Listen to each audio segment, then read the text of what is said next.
Imagine a world where the poor rise up and unite against the richest and most powerful. Picture the streets filled with millions of people, all demanding change, all seeking justice.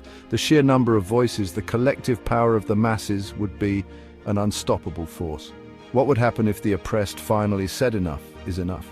If they decided to no longer accept the status quo, to no longer be silent in the face of injustice? The world as we know it would be turned upside down. For centuries, history has shown us the imbalance between the few who hold power and wealth and the many who toil and struggle just to survive.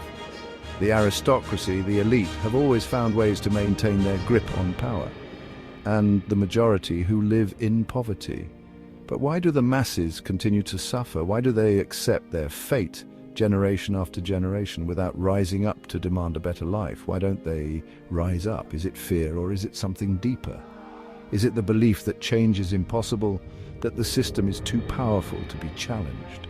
The first reason the poor surrender is fear. Fear of the unknown, fear of the consequences, fear of the powerful forces that stand against them, fear of losing what little they have left. When you have so little, the thought of losing even that can be paralyzing.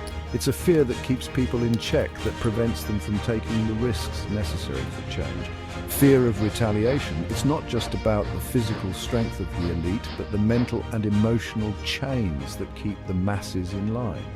The psychological warfare waged by those in power is a formidable barrier. But history is full of moments when the powerless decided to fight back, when they found the courage to stand up against their oppressors, to demand their rights and their freedom. Take the French Revolution, where the masses stormed the Bastille and overthrew the aristocracy. It was a moment that changed the course of history, a moment when the power of the people was undeniable. Or the Indian independence movement, where millions stood against the British Empire despite the odds. Their determination and unity eventually led to the end of colonial rule. Despite these monumental moments, we see revolts crushed, movements stifled. The power structures in place are adept at quelling dissent, at maintaining their control through any means necessary. Why? Because those in power know the greatest weapon isn't just their wealth, it's their control over fear, propaganda, and the media.